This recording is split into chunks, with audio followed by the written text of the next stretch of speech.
तो आज की क्लास में हम स्टैटिक के बारे में जानेंगे। स्टैटिक वेरिएबल्स या स्टैटिक मेंबर्स के बारे में हम यहाँ पर देखेंगे।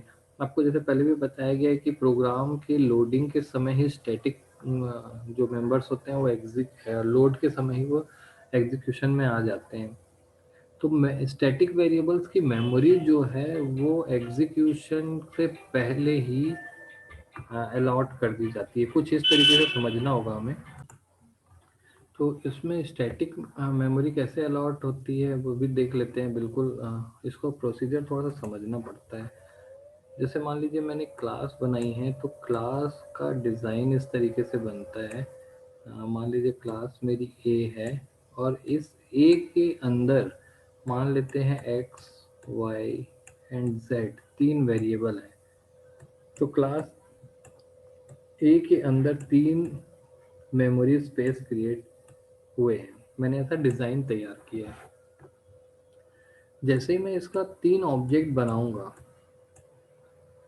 तो क्लास A1 का जो मैंने सांचा बनाया था, यानी जो डिज़ाइन बनाया था, जैसे हम कोई मूर्ति बनाते हैं तो उसका सांचा बनाते हैं, और जब उसको उससे ऑब्जेक्ट बनाते हैं तो सेम वही डिज़ाइन यहाँ आ जाती है। तो ये इसके अंदर x y और z बनेंगे तीनों के अंदर। मतलब इसकी तीन बार मल्टीपल कॉपीज हो जाएंगी और इसके अंदर दो दो, सॉरी तीन तीन, मैं जानबूझ के दो बना रहा हूँ। क्लियर है? और ये थर्ड,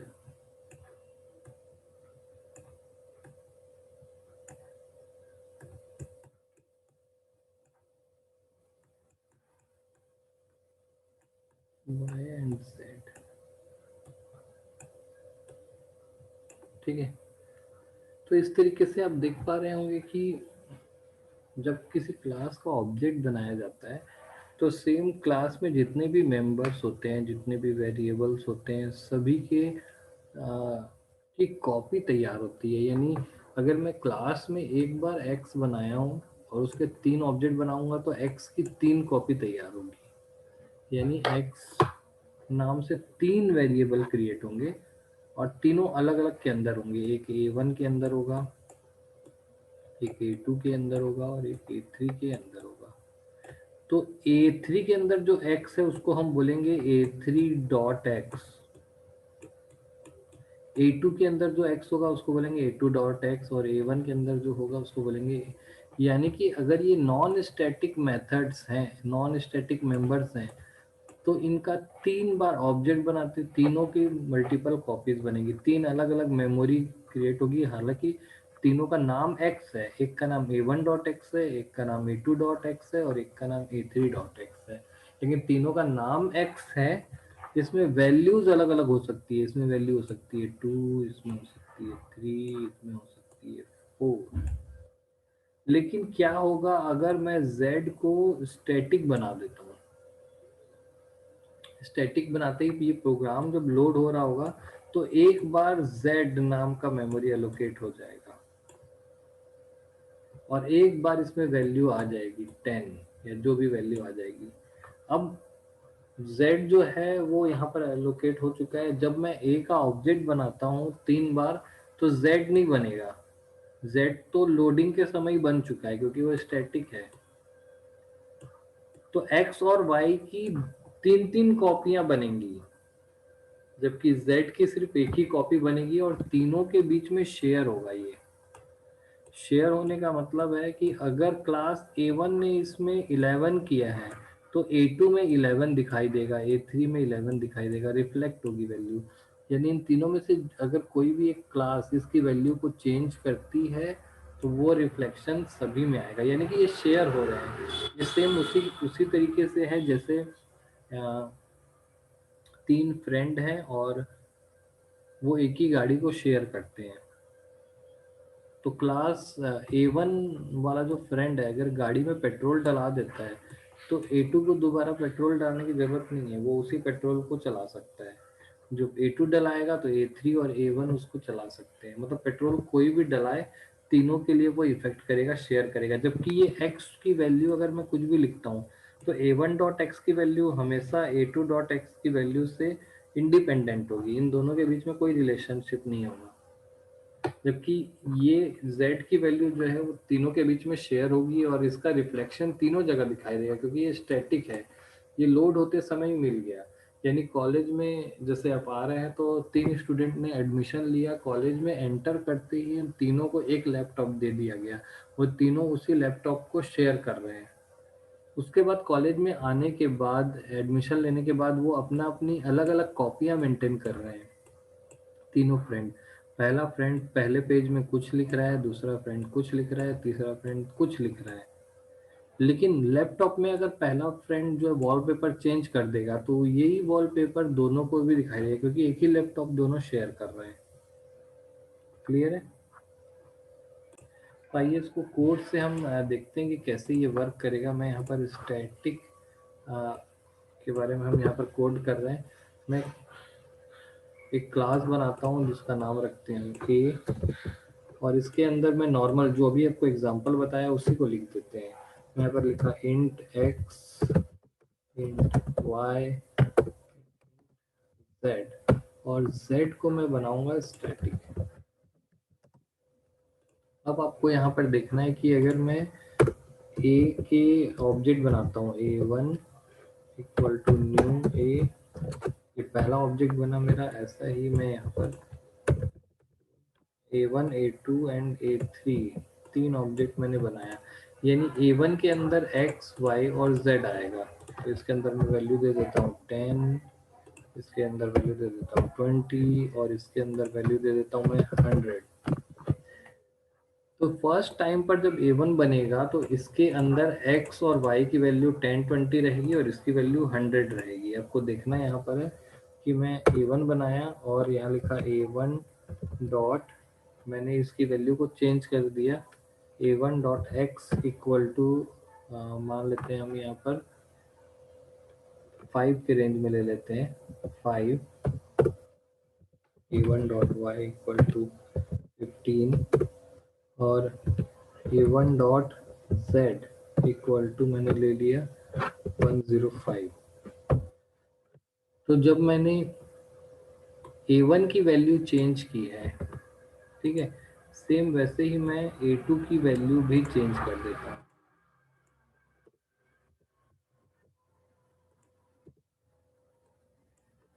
टू,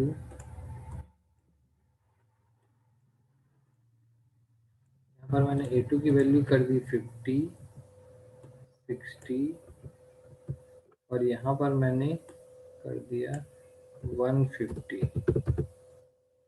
जब ये a2 इसकी वैल्यू चेंज करेगा ना तो a1 की वैल्यू भी रिफ्लेक्ट हो जाएगी। अब यहाँ पर छोटा सा एक आउटपुट देखते साथ ही आपको क्लियर हो जाएगा कि क्या यहाँ पर हो रहा है। तो मैंने यहाँ पर a3 लिया है और a3 की वैल्यू मैंने लिया 500, 600 और 1050। ठीक है, तो यहाँ पर 15 ले लेते हैं हम, यहाँ पर 6 ले लेते हैं, तो सिंपल सा क्लियर हो जाएगा। 5 6 15, 50 60 150, एक जीरो बढ़ गया, यहाँ पर दो जीरो बढ़ गया। ठीक है, तो आप यहाँ पर देख रहे हैं कि x और y, यहाँ का जो a1 का जो x है और a1 का जो y है उसको a2 के x y से कोई लेना देना नहीं है और a3 के x y से कोई लेना देना नहीं है। जबकि a1 का जो z है और a2 का जो z है और a3 का जो z है वो तीनों को एक दूसरे से लेना देना है। सबसे पहले मैं इसको स्टैटिक नहीं बनाता हूँ, नॉर्मल एग्जीक्यूशन करते हैं और आउटपुट देखने वाले हम लोग यहाँ पर लिखेंगे system dot out dot print, लिखने वाले हम लोग a1 डॉट एक्स, यहाँ पर प्रिंट भी कर देते हैं a1 डॉट एक्स,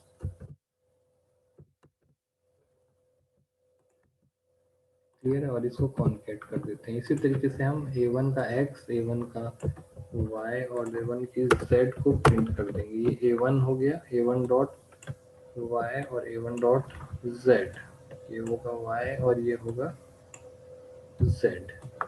सेम इसी चीज को A2 के साथ कर देते हैं। कोड को कॉपी कर दिया, A2 और A2, यहाँ पर भी A2 और A2, सेम A3 कर देते हैं। यहाँ करेंगे A3 और A3, यहाँ होगा A3, कोई स्टैटिक यहाँ पर यूज नहीं हुआ है। फिर से एक बार देखिए, XYZ बना है, 10 20 100 उसकी इनिशियल वैल्यू है। वो इनिशियल वैल्यू अभी कोई काम की नहीं, क्योंकि यहाँ पे रिप्लेस हो रही है। A की जो वैल्यू है A1 की वो 5 6 15 है। B की A2 की जो वैल्यू है, सॉरी, A2 की जो वैल्यू है वो 50 60 150 है, यानी कि एक जीरो बढ़ गया है और इसमें दो जीरो बढ़ गए हैं। ठीक है, एग्जीक्यूट करा के देखते हैं इसको। देखिए यहाँ पर आपको आउटपुट में दिख रहा है A1 का XYZ 5 6 15 और इसका है 50 60 150 और इसका इस तरीके से दिख रहा है आपको। क्लियर? लेकिन अब यहाँ पर हमको, जैसे ही मैं इसको स्टैटिक कर देता हूँ तो देखिए आउटपुट में चेंजेस आ जाएंगे।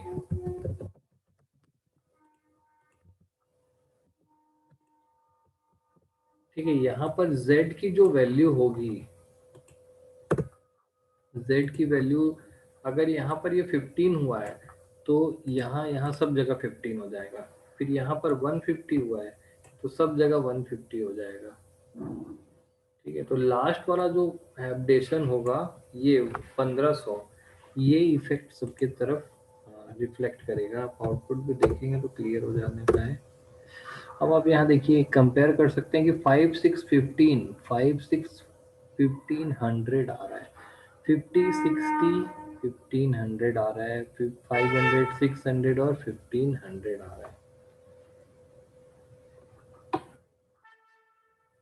इस तरीके से शेयर्ड जो रिसोर्स है वो हम यहाँ पर देख सकते हैं कि स्टैटिक मेंबर जो है वो शेयर होते हैं। ऐसे ही मैं अगर इसको कंस्ट्रक्टर के अंदर लिख देता हूँ स्टैटिक को, तो स्टैटिक में जो वैल्यू होती है वो दोबारा ये रिप्लेस नहीं होती है, क्योंकि इसका एलोकेशन दूसरी जगह पर होता है। स्टैटिक एलोकेशन होता है, पहले ही 100 इसमें वैल्यू चले जाती है।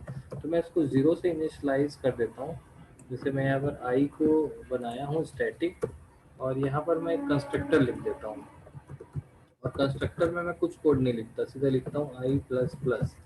तो इसमें क्या होगा कि जितने बार इसका ऑब्जेक्ट बनेगा कंस्ट्रक्टर कॉल होगा, और जितने बार कंस्ट्रक्टर कॉल होगा आई की वैल्यू +1 हो जाएगी, यानी कि 0 से 1 हो जाएगी, 2 हो जाएगी, 3 हो जाएगी। अगर ये स्टैटिक वेरिएबल नहीं होगा तो जितने बार इसका ऑब्जेक्ट बनेगा स्टार्टिंग 0 से होगी, जबकि स्टैटिक होने की वजह से वो दोबारा क्रिएट नहीं होता है। फर्स्ट टाइम वाला जो पहले जो ऑब्जेक्ट बना होगा ना उसको शेयर करेगा। यानी 3 दोस्त थे, तीनों को लैपटॉप मिल चुका था, तो चौथा जो दोस्त आएगा उसको लैपटॉप नहीं मिलेगी, बुक जरूर मिलेगी, वो अपने बुक मेंटेन करेगा। वो चौथा जो दोस्त आएगा वो तीनों को जो लैपटॉप मिल चुका है उसी को वो यूज करेगा, दोबारा उसको नहीं मिलने वाला, यानी कि फर्स्ट टाइम ही उसको मिलता है। तो फर्स्ट टाइम 0 दे दिए तो 0 मिल जाएगा, अदरवाइज नहीं मिलेगा। तो ऐसा करके हम यहाँ पर जितने भी ऑब्जेक्ट्स बना रहे हैं उसको काउंट कर सकते हैं। जैसे मैंने यहाँ पर 3 ऑब्जेक्ट बनाए।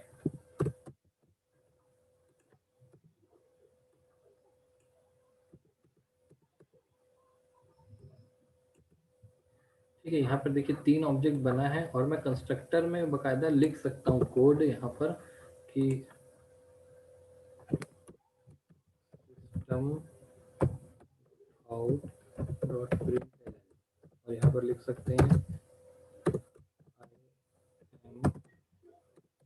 डॉक्यूमेंट, यहाँ पर प्लस दे दिए, आई एम डॉक्यूमेंट, डॉक्यूमेंट 1 आएगा, 2 आएगा, 3 आएगा। ठीक है, ऐसा आते जाएगा। जितने बार इसका ऑब्जेक्ट क्रिएट हुआ तो वो सिंपल आपको वो चीज़ देखने मिलेगी। तो यहाँ पर मैं इसको कंपाइल करने वाला हूँ, करता हूँ। देखिए 3 ऑब्जेक्ट क्रिएट हुआ, तो पहले का जब कंस्ट्रक्टर कॉल हुआ तो उसमें आया I am document 1, I am document 2 and I am document 3। Same वैसा ही है, जैसे पहला MS वर्ड ओपन किए तो हम लोग यहाँ पर डॉक्यूमेंट 1 आया, फिर न्यू कर दिए तो यहाँ पर जब ब्लैंक डॉक्यूमेंट करते हैं तो आई एम यहाँ पर क्लोज करते हैं, ये पहले से ओपन था।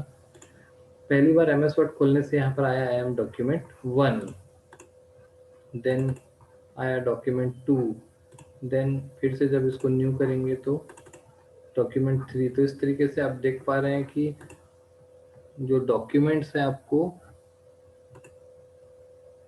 तीनों डॉक्यूमेंट ऐसे दिख रहे हैं। यहाँ पर देखिए डॉक्यूमेंट 3, डॉक्यूमेंट 1, डॉक्यूमेंट 2, ये सेम वैसे ही यहाँ पर आपको देखने के लिए मिल रहा है। तो जितने बार आप इसका ऑब्जेक्ट बनाते जाएंगे, मैं मान लीजिए 2 बार और बना देता हूँ, यहाँ पर 4 कर दिया मैंने और यहाँ पर 5 कर दिया, तो यहाँ पर आउटपुट क्या आएगा,